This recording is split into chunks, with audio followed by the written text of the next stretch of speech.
ഇന്ത്യയും അമേരിക്കയും തമ്മിലുള്ള വ്യാപാര ബന്ധം സുഗമമാക്കുന്നതിനായി രൂപപ്പെടുത്തിയ ഇടക്കാല ഉടമ്പടി ഇന്ത്യ അമേരിക്ക വ്യാപാര കരാർ വലിയ രീതിയിൽ കൊട്ടിഘോഷിക്കപ്പെട്ട വളരെയധികം ഇന്ത്യയുടെ നയതന്ത്ര വിജയമാണെന്ന് പറഞ്ഞ മറ്റുള്ള രാഷ്ട്രങ്ങളെക്കാളൊക്കെ 18% എന്ന താരിഫിലേക്ക് കുറച്ചുകൊണ്ടുവന്ന ഇന്ത്യയുടെ മേന്മയാണെന്നും വിജയമാണെന്നും ഒക്കെ പറഞ്ഞിരുന്നു.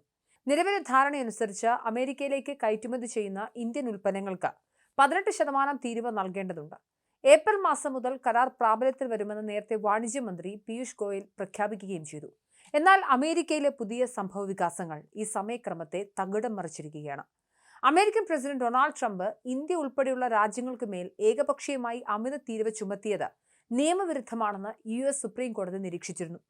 1977 international emergency economic powers act ദുരുപയോഗം ചെയ്താണ് ട്രംപ് ഈ നടപടി സ്വീകരിച്ചതെന്നാണ് കോടതിയുടെ കണ്ടെത്തൽ.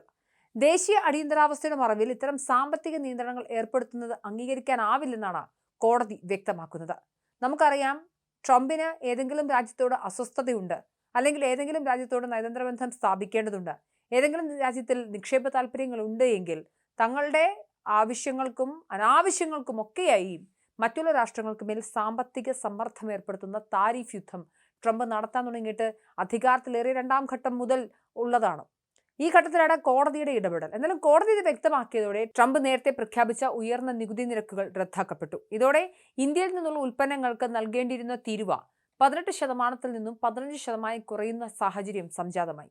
ഫെബ്രുവരി 23, 24, 25 തീയതികളിലായിട്ടായിരുന്നു ചർച്ച നടക്കേണ്ടിയിരുന്നത്. വ്യാപാര കരാർ ഏപ്രിൽ മുതൽ പ്രാബല്യത്തിൽ വരുമെന്നായിരുന്നു നേരത്തെ വാണിജ്യ വകുപ്പ് മന്ത്രി പീയൂഷ് ഗോയൽ പറഞ്ഞത്. ഇതിന് മുന്നോടിയായിട്ടുള്ള ചർച്ചകളാണ് നടക്കാനിരുന്നത്. എന്നാൽ സുപ്രീം കോടതിയുടെ ഉത്തരവോടെ ചർച്ച മാറ്റുകയായിരുന്നു എന്നാണ് വിവരം. 2 രാജ്യങ്ങൾക്കും സൗകര്യപ്രദമായ മറ്റൊരു തീയതിയിൽ ചർച്ച നടക്കുമെന്ന് വാണിജ്യ മന്ത്രാലയ വൃത്തങ്ങൾ അറിയിച്ചിട്ടുണ്ട്. സുപ്രീം കോടതി വിധിക്ക് പിന്നാലെ ട്രംപ് ഭരണകൂടം സ്വീകരിച്ച നിലപാടാണ് ചർച്ചകളെ കൂടുതൽ സങ്കീർണമാക്കിയത്. കോടതി വിധി അംഗീകരിക്കാൻ തയ്യാറാകാത്ത ട്രംപ് മറ്റ് മാർഗങ്ങളിലൂടെ തീരുവ വർദ്ധിപ്പിക്കാനുള്ള നീക്കങ്ങൾ ആരംഭിച്ചു കഴിഞ്ഞു. വെള്ളിയാഴ്ച 10% അധിക തീരുവ പ്രഖ്യാപിച്ച അദ്ദേഹം തൊട്ടടുത്ത ദിവസം തന്നെ അത് 15% ഉയർത്തി. കോടതി വിധിയെ മറികടന്ന് വീണ്ടും ഉയർന്ന നികുതി ഏർപ്പെടുത്താനുള്ള ഈ നീക്കം ആഗോള വ്യാപാര രംഗത്ത് വലിയ ആശയക്കുഴപ്പമാണ് ഉണ്ടാക്കുന്നത്. നിലവിലെ സാഹചര്യത്തിൽ പഴയ കരാറുമായി മുന്നോട്ടു പോകുന്നത് ഇന്ത്യക്ക് വലിയ തിരിച്ചടിയാകും.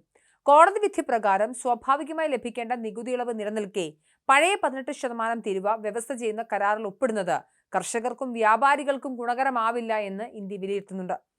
കരാറിലെ വ്യവസ്ഥകൾ പരിഷ്കരിക്കണമെന്ന് ഇന്ത്യ ആവശ്യപ്പെട്ടാൽ US വ്യാപാര നിയമത്തിലെ സെക്ഷൻ 301 പ്രകാരം ഇന്ത്യക്കെതിരെ നടപടിയെടുക്കുമെന്ന് ട്രംപ് ഭീഷണിപ്പെടുത്താനുള്ള സാധ്യതയും നിലനിൽക്കുന്നുണ്ട്. ഇത്തരത്തിൽ നിയമപരവും രാഷ്ട്രീയവുമായ നൂലാമാലകൾ നിറഞ്ഞതിനാലാണ് തിങ്കളാഴ്ച നടക്കേണ്ടിയിരുന്ന ചർച്ചകൾ മാറ്റിവെക്കാൻ ഇന്ത്യ തീരുമാനിച്ചത്. ഇന്ത്യൻ കർഷകരുടെ താൽപ്പര്യങ്ങൾ സംരക്ഷിക്കുന്നതിനായി കരാറിലെ കാർഷിക ഉൽപ്പന്ന ഇറക്കുമതിയുമായി ബന്ധപ്പെട്ട ഇളവുകൾ പുനഃപരിശോധിക്കണമെന്ന സമ്മർദ്ദവും കേന്ദ്ര സർക്കാരിന് മേലുണ്ട്. കരാറിലെ അനിശ്ചിതത്വം രാഷ്ട്രീയ ആയുധമാക്കി പ്രതിപക്ഷം രംഗത്തെത്തിയിട്ടുണ്ട്. പ്രധാനമന്ത്രിയുടെ പഴയ മുദ്രാവാക്യത്തെ പരിഹസിച്ച് അബ് കി ബാർ ട്രംപ് സേ ഹാർ, ഇത്തവണ ട്രംപിന്റെ പതനം എന്നാണ് കോൺഗ്രസ് ഇതിനെ വിശേഷിപ്പിച്ചത്. അമേരിക്കൻ കർഷകർക്ക് ഗുണകരമാകുന്ന രീതിയിൽ കാർഷിക ഉൽപ്പന്നങ്ങളുടെ ഇറക്കുമതി ഇളവ് നൽകുന്ന വ്യവസ്ഥകൾ റദ്ദാക്കണമെന്നും ജയറാം രമേശ് ആവശ്യപ്പെട്ടിരുന്നു. പുതിയ സാഹചര്യത്തിൽ ഇന്ത്യയുടെ താൽപ്പര്യങ്ങൾ സംരക്ഷിക്കപ്പെടുന്നുണ്ടെന്ന് ഉറപ്പുവരുത്തിയ ശേഷം മാത്രമേ ഇന്ത്യ അമേരിക്കയുമായി ട്രംപുമായി അടുത്ത ഘട്ട ചർച്ചകളിലേക്ക് പോവുകയുള്ളൂ. വരും ദിവസങ്ങളിൽ വിദേശകാര്യ മന്ത്രാലയവും വാണിജ്യ മന്ത്രാലയവും സാഹചര്യം വിശദമായി വിലയിരുത്തും. ഇരു രാജ്യങ്ങൾക്കും സൗകര്യപ്രദമായ മറ്റൊരു തീയതിയിൽ ചർച്ചകൾ പുനരാരംഭിക്കുമെന്നാണ് ഔദ്യോഗിക വിശദീകരണം.